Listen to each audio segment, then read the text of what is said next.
সকাল সকাল দেখেন বিড়ালের একটা পুঁটি মাছ দিয়ে ভাত দিয়েছি।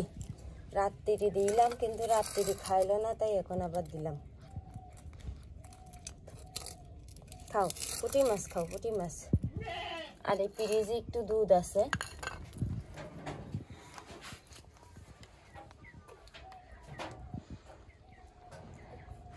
আর আনার সকালবেলা ঘুমিতে উঠেই বসছে কিছু আছে খত্তা, কিছু নেই বাবা। আজকে খত্তা জানি আইসে আব্বু রাত্রিরেই খেয়ে ফেলা হয়েছে। এখন আমি ওর কি খাতি দেব?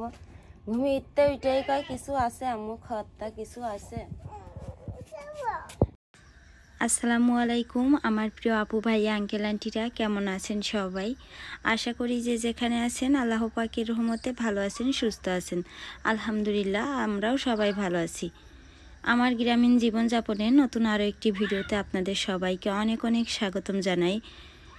দেখেন প্রতিদিনের মতন সকাল থেকে ভিডিওটি শুরু করলাম। সকালবেলা দেখছেন আমাদের পুষি বিড়ালটা ঘুরে বেড়াচ্ছে ম্যাও ম্যাও করে। তারপরে আনাস কানছে, দোকানের কিছু খাবে।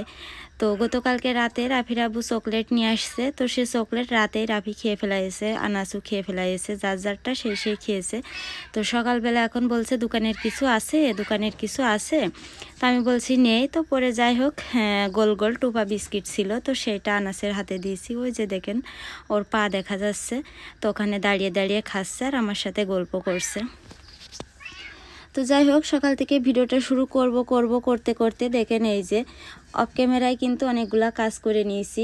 ক্যামেরাটা অন করার হয়নি। আসলে মাঝে মধ্যে মাথার ভিতরে এত দুশ্চিন্তা থাকে, আসলে দুশ্চিন্তা না মানে সুচিন্তাই, মানে অনেক চিন্তা টেনশন মাথার ভিতর দিয়ে ঘুরে বেড়াই, যার কারণে ভিডিও অন করতে ভালো লাগে না, ক্যামেরা অন করতে। তারপরে আবার মনে হয় যে না, এটা যেহেতু আমার একটা কি বলবো মানে এটাই আমার একটা ইনকামের মাধ্যম বা আমার ভালো থাকার মাধ্যম। তো তখন দেখা যাচ্ছে অনেক কিছু মনে মনে চিন্তা ভাবনা করে আবার দৌড়ে গিয়ে ঘর থেকে ফোন নিয়ে আসি, ফোনে স্ট্যান্ড বাঁধাই এই তো ভিডিও করা শুরু করে দিই। তো এখানে দেখছেন এক গামলা ফুলকপি কাটছি। তো এই ফুলকপি গতকালকে রাতে রাফির আব্বু 3টা ফুলকপি নিয়ে আসছে। রাফি আনাস ফুলকপি সেদ্ধ অনেক পছন্দ করে, যার কারণে বলিলাম যে ফুলকপির দাম যখন একটু কম হবে তখন একটু বেশি করে ফুলকপি আনবা। ওদের দেখা যাচ্ছে বিকাল টিকালে আমি ফুলকপিগুলো লবণ দিয়ে হালকা সেদ্ধ করে দিলে ওরা খুব মজা করে খায়।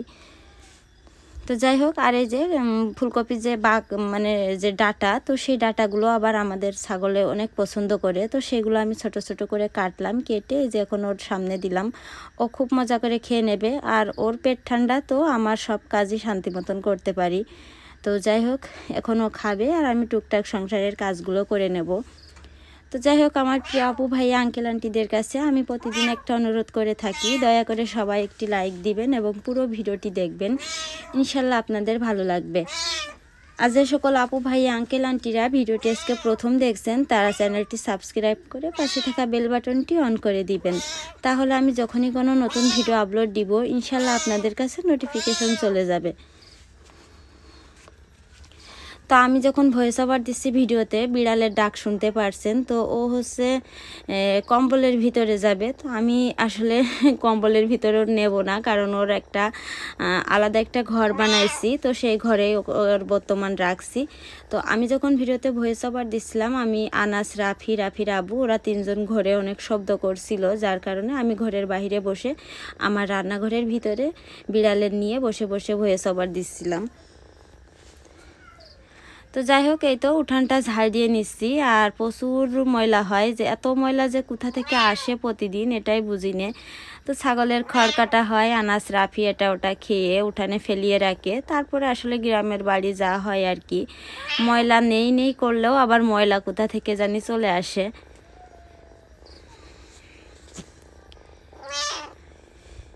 তো আমি ভিডিওতে ভয়েস ওভার দিচ্ছি, আর বিড়াল কিন্তু আমার পাশে বসে এইভাবে ডাকছে। তো ওর মুখ চেপে ধরছি বা ওকে সরাতে যাচ্ছি, কোনো রকম শুনছে না। ও এখন কম্বলের ভিতরে যাবে, কিন্তু ওর কম্বলের ভিতরে আমি নিব না, কারণ ও গতকালকে রাতে আমার কম্বল ভরে মশারি ভরে পটি করে দিয়েছে, যার কারণে ওর আজকে নির্দিষ্ট একটা ঘর বানাইছি। তো ওই ভিডিওটা ইনশাল্লাহ আগামীকালকে দেখতে পারবেন, যেহেতু আগের দিনকের ভিডিওটা এডিট করে ভয়েস ওভার দিয়ে পরের দিন ছাড়ি, তাহলে একটু ভিডিওটা তাড়াতাড়ি ছাড়া হয় বা তাড়াতাড়ি আপলোড দিতে পারি। আর দিনকের ভিডিও দিন যদি এডিট করে ছাড়তে যাই তাহলে সেই রাত 11টা 12টা বেজে যায়। আবার কোনো দিন দেখা যাচ্ছে ভিডিও নাও দিতে পারি সময়ের অভাবে। তো যার কারণে আমি আজকে সারাদিন যা ভিডিও করি সেটা কালকে একটু একটু করে এডিট করে তারপরে সন্ধ্যার সময় মানে আপলোডে বসাই দিই। আর কালকে সারাদিন যে ভিডিওটা করি ওইটা হচ্ছে তার পরের দিনকে সারাদিন একটু একটু করে যখন সময় পাই তখন এডিট করি, সন্ধ্যার পরে একটু সময় করে ভয়েস ওভারটা দিয়ে আপলোডে বসাই দিই। এভাবেই করছি আসলে। তো দেখেন এখানে আনাসের আর রাফির কিছু কাপড় চোপড় ছিল। শীতকালে ছেলেপেলের এত কাপড় চোপড় হয় ময়লা, তো প্রতিদিনই দেখা যাচ্ছে অল্প অল্প করে পরিষ্কার করে দিতে হয়। তো দেখেন আমি সেই কাপড়গুলো ওই যে পরিষ্কার করে উঠানে মেলে দিয়েছি, দিয়ে তারপরে চলে আসলাম সোজা রান্নাঘরে। তো এখন রান্না করে আসলাম কি কারণে সেটা বলি। এই যে এটা বাটিতে, সাদা একটা বাটি, এই বাটিতে চটপটির ডাল। তো সেই ডালটা প্রায় 15-20 দিন আগে আমি ফ্রিজে রেখে দিলাম, পোকা ধরে যাচ্ছিল এই কারণে। তো সেই ডালটা আজকে বের করেছি, একটু চটপটি বানাবো। তো দেখা যাচ্ছে ডাল থাকলে তেঁতুল থাকে না পাকা, তেঁতুল থাকলে মানে শশা থাকে না, লেবু থাকে না। তো যাই হোক আজকে আলহামদুলিল্লাহ একটা শশাও আছে ঘরে, লেবুও আছে, পাকা তেঁতুলও আছে, ডালও ছিল ফ্রিজে। তো ধনেপাতা, তো আমার ওই যে পালং শাকের পাশে কিছু ধনেপাতাও গাছ আছে। তো সব কিছু মিলিয়ে ভাবলাম যে ডালগুলো আজকে সেদ্ধ করে চটপটি বানিয়ে দুপুরবেলা সবাই মিলে খাবো। তো যাই হোক বাসি ভাত আছে, তো বাসি ভাত রাফির আব্বু খাবে। ও ঘুম থেকে এখনও উঠিনি আর কি, ও উঠলে ওর মাখিয়ে দেবো, ও খেয়ে দিয়ে আজকে নাকি ও গাড়ি নিয়ে যাবে। তো শীতের সময় তো একবেলা যায় আর একবেলা যায় না, মানে সকালবেলা ঘুম থেকে উঠতে উঠতে তারপরে ফ্রেশ হতে হতে আসলে অনেক দুপুর হয়ে যায়। যার কারণে ওই যে ওই 2টা-3টার সময় যায়, তারপরে একটু রাত করে বাড়ি ফেরে, যেহেতু রাফির এখানে মাদ্রাসা নেই, রাত করে বাড়ি ফিরে। তারপর আলহামদুলিল্লাহ হয়ে যায় সকালেরটা রাতে, মানে যাই হোক। তো কি আর করা, যার যেটা অভ্যাস সেটা আসলে সহজে তো পরিবর্তন করা যায় না। তো যেভাবে চালাচ্ছে ওভাবেই চালাক, তার সুবিধা মতন, কি বলবো। তো এখানে যে দেখেন মগের ভিতরে ইসুপগুলের ভুসি, তকমা দানা, তারপরে চিয়া সিড সব কিছু মিলিয়ে ওখানে ভিজিয়ে রাখিলাম রাতের বেলা। তো খাওয়ার আর সময় পাইনি, পরে আর কি খালাম এই তো 10টার দিকে। তারপরে যে দেখেন আমার রান্নাঘরে যেখানে ওই যে পাইপের মাটির চুলা ছিল, মানে লাকড়ির চুলায় রান্না করতাম এক সময়, তো সেই চুলার ওখানে আমি 2টা নীল কালারের 2টা ডিরাম দেখতে পারছেন। এই ডিরাম দুটো ছিল ওই যে একদম শেষের ঘরে, মানে যে ঘরটা রাফির কাকা দিয়ে দিয়েছে রাফির আব্বু। তো কি আর করা, ঘরটা যেহেতু তার দিয়ে দিয়েছে, ঘরে খামাখা পরের ঘরে জিনিস রেখে আর কি করব, খামাখা নিজের জিনিসগুলো নিজের মানে ঘরে বা নিজের জায়গায় এনে রাখাই উত্তম। তো যেহেতু ঘরটা রাফির কাকা দিয়ে দিয়েছে রাফির আব্বু, তো সেখানে খামাখা জিনিস রেখে আর লাভ নেই। তো যাই হোক এই জন্য আস্তে আস্তে করে ওই ঘরে যে জিনিসগুলো আছে সব কিছু নিয়ে চলে আসছি। দেখা যাক ঘর দিয়ে, রান্নাঘর দিয়ে কোন জায়গায় মানে রাখতে পারি, যতটুক রাখতে পারি পারবো, যতটুক না পারি ততটুক আমাদের গাড়ি থাকে যেখানে গোয়াল ঘর, ওখানেই রেখে দেব। তাছাড়া উপায় নেই, যেহেতু ঘর নাই, মানে জিনিস বেশি হয়ে গেছে কিন্তু ঘর কম। আর খুব মূল্যবান যে জিনিস তাও না, সবই আবল তাবল এলোমেলো জিনিসগুলো ইচ্ছা করলে ভাঙ্গাড়ির দোকানে বিক্রি করলেও হয়ে যায়। তবে রাফির আব্বুর একটা অভ্যাস, সেটা হচ্ছে ও মানে ঘর বাড়ির কোনো জিনিসপত্র বিক্রি করতে দেয় না।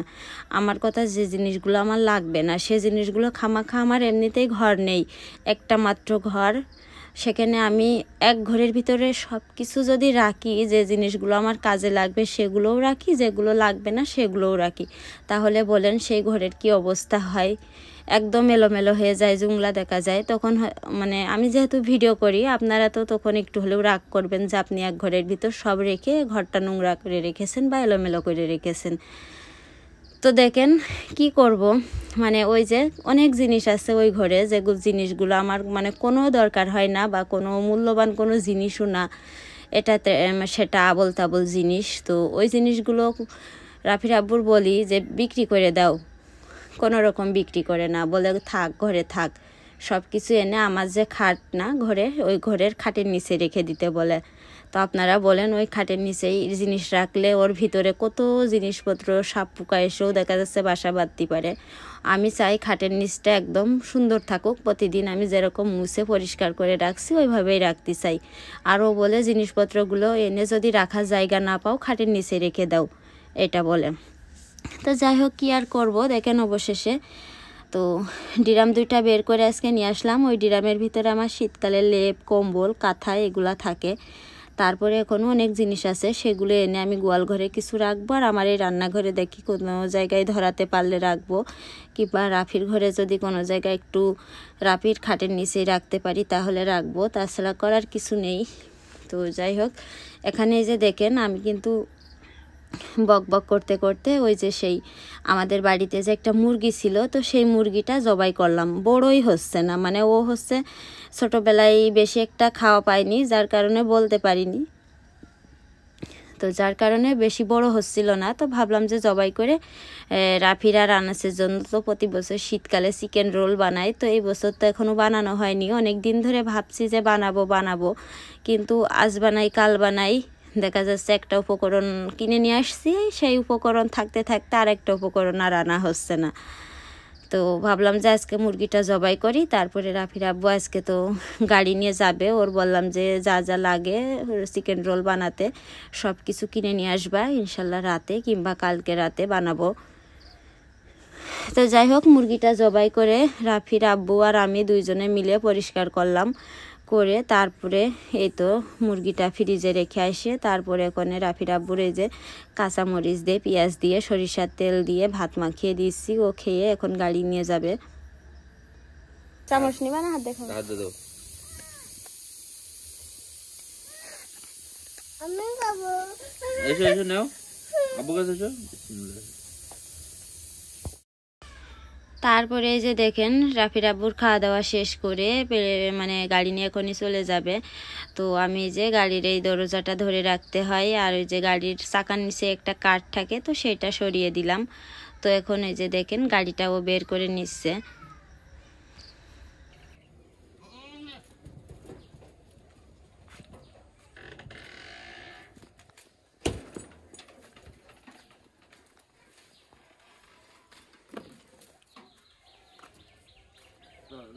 আইসো আবু, বেলা হয়ে গেছে, চলে আসেন। তো দেখলেন রাফির আব্বু তো চলে গেল। এখন আমি এই যে ছাগলটা আবার ডাকছিল খাওয়ার জন্য, তো দেখি এখানে গাছের কিছু পাতা পড়েছে, তো ভাবলাম যে একটু পাতাগুলো খাওয়াই দাঁড়াইয়ে, তারপরে ওকে বাড়িতে নিয়ে যাব। তো আমার কিছুদিন আগে ছাগলের কথা বলছিলাম, তো আমার এক আপু কমেন্ট করছিল যে তার 3টা বাচ্চা হয়েছে ছাগলের। তো আসলে আমার এই ছাগলটারও মানে যখন কিনিলাম বলিল যে 3টে করে বাচ্চা হয়। তো যেহেতু প্রথম বাচ্চা ছিল একটা ওর কোলে, যেটা কিনে নিয়ে আসলাম সাথে করে, আর এইবার কিন্তু ভিডিওতে আসলে দেখে মনে হচ্ছে পেটটা অনেক ছোট, কিন্তু যে বাস্তবে আসলে কিন্তু অনেক বড় পেট। তো জানি না আল্লাহ কয়টা বাচ্চা দিয়ে রাখছে, তবে আমার তো খুব আনন্দ লাগছে। আল্লাহর কাছে অনেক দোয়া করছি যে আল্লাহ 2টা খাসি হয় যেন। তো তারপরেও আলহামদুলিল্লাহ আল্লাহ যা দিয়ে খুশি সেটাই আর কি, মানুষের বাচ্চার মতনই, না দিলেও করার কিছু নেই, দিলেও করার কিছু নেই। তো যাই হোক, আশা করছি আর কি, আল্লাহর কাছে চাইতে তো আর আল্লাহর কাছে কোনো নাই, আল্লাহ তো বলছে যে চাও আমার কাছে। তো যাই হোক, চাইছি যে আল্লাহ 2টা বাচ্চা দেবেন আমার, খাসি বাচ্চা। তো একটা বাচ্চা কুরবানি দেওয়ার ইচ্ছা আছে, প্রথমেই নিয়ত করছিলাম যে একটা বাচ্চা মানে 2টা যদি খাসি হয় একটা পালবো, আর একটা হচ্ছে পেলে বড় করে কুরবানি দেব। নিজের বাড়িতে নিজের হাতে পেলে কুরবানি দেওয়ার অনেক শখ আমার। তো যাই হোক, যেহেতু আমার নানিও নাকি এরকম ছিল, আমার মার কাছে এই গল্পটা আমি করছিলাম যে মা, আমার এই ছাগলের যদি 2টা বাচ্চা হয় একটা বাচ্চা খাসি হলে কুরবানি দেব। তো আমার মা বলছে যে তোর নানিও এরকম করতো, 1 গাদা করে করে ছাগল হইতো, আর শুধু প্রতি বছর একটা করে ছাগল তোর নানি কুরবানি দিত, মানে আমার যে নানি মারা গেছে, আমার মার আপন মা। তো যাই হোক, পরে আমার মা বলছে তুই হয়েছিস আমার মার মতন, মানে খালি বেশি মানুষের দিয়া করা কুরবানি দেওয়া, মানে ভালো কাজ বেশি বুঝিস। তো এরকম আমার মা বলছে যে ঠিক আমার মার মতন হয়েছিস, তুই যখন হইলি আমার সবাই কইল যে তোর মা এসে। তো ঠিক আমি তো আমার মার মতনই হয়েছি। তো তো যাই হোক, সবাই দোয়া করবেন আল্লাহ যেন সারা জীবন মন মানসিকতা, যদিও বা আল্লাহ যার ধন দেয় তার মন দেয় না, যার মন দেয় তার ধন দেয় না, এটা সবার না। অনেক মানুষ আছে আল্লাহ যাদের ধনও দিয়েছে মনও দিয়েছে, আবার দুনিয়াতে কিছু মানুষ আছে যাদের ধন সম্পদ কম কিন্তু তাদের মন অনেক বড়, আবার কিছু মানুষ আছে যাদের ধন সম্পদ অনেক বেশি আবার মন ছোট। তো যাই হোক, এরকম মানুষ আছে, কিন্তু আল্লাহ যাদের জন্মগতভাবে বড় লোক মানে বাপ দাদা বংশ পরম্পরা আর কি, যারা বড় লোক তাদের মন কিন্তু কোনোদিনও ছোট হয় না। কিন্তু যারা ওই যে ছোট মানে গরিব থেকে হঠাৎ বড় লোক হয় তাদের মন মানসিকতা কিন্তু ওই ছোটই থেকে যায়। আর যারা জন্মগতভাবে পারিবারিকভাবে বড় লোক তাদের মন মানসিকতা কিন্তু আসলে কোনোদিনও ছোট হয় না। এটা আমি অনেকের দেখে আসছি চোখে, আমাদের আশেপাশে বা আমার দাদি বাড়ির আশেপাশে এরকম। তো যাই হোক, এখানে যে দেখেন সন্ধ্যার সময় সেই রাফি আর আনাসের, যেহেতু সেই দুপুরবেলা আমরা ভাত খাইনি, সেই চটপটি খাইছি আর রাফির আব্বুর জন্য বানিয়ে রেখে দিয়েছি, রাতে এলে গরম করে দেব। আর সন্ধ্যার সময় আবার একটু সুজি রান্না করিলাম। তো সুজি রান্না করে রাফি আর আনাস আর আমি তিনজন মিলে মুড়ি দিয়ে খেয়ে নিলাম। তারপরে এখন এই যে রাতের বেলা দেখেন ফুলকপি দিয়ে, মাছ দিয়ে আর কুমড়ো ডালের বড়ি দিয়ে একটা ঝোলের তরকারি রান্না করব। তো যাই হোক, এখন দেখেন ঠিক রাত কয়টা বাজে, 12টা বাজতে 10-15 মিনিট মতো বাকি আছে। তো রাফির আব্বু কিছুক্ষণ আগে গাড়ি নিয়ে বাড়ি আসছে, আর ওর জন্য যে দেখেন সেই চটপটি ফুচকা রেডি করলাম। ও ঘরে এলে তারপরে ওর খেতে দেব, তারপরে ভাত খাবে। তো যাই হোক, এই ছিল মোটামুটি আজকের ভিডিও। তো আমার আপু ভাই আঙ্কেল আন্টিদের কাছে আমি জানি না আজকের ভিডিওটা কেমন লাগবে, তো ভালো লাগুক খারাপ লাগুক, যাই হোক দয়া করে একটা লাইক দিয়ে পুরো ভিডিওটি দেখছেন বা এখনও ধৈর্য সহকারে দেখছেন, তো অসংখ্য ধন্যবাদ সবাইকে। সবার জন্য অনেক দোয়া রইল। তো দেখা হবে ইনশাল্লাহ পরবর্তী ভিডিওতে। সে পর্যন্ত সবাই ভালো থাকবেন, সুস্থ থাকবেন, আমাদের জন্য দোয়া করবেন, আর আপনাদের জন্য অনেক দোয়া রইল। তো ইনশাল্লাহ পরবর্তী ভিডিও নিয়ে আবার ফিরে আসছি। এখানে এই যে দেখেন রাফির আব্বুর ওই যে চিকেন রোল বানানোর জন্য যে উপকরণগুলো নিয়ে আসতে বলিলাম, তো সেগুলো নিয়ে আসছে, সাথে বুটের ডাল নিয়ে আসছে। ওইটা দিয়ে রাফি আর আনাসের জন্য কাবাব বানাবে রাফির আব্বু ব্লেন্ডার করে। আর এই যে টোস্ট, বিস্কিট, ডিম, তারপরে কিছু উপকরণ আছে, সেগুলো আবার মানে রান্নাঘরে রেখে আসছি, এখানে আর রান্না হয়নি। আর আনাস আর রাফিয়া দেখে দেখেন ঘুমিয়ে পড়েছে।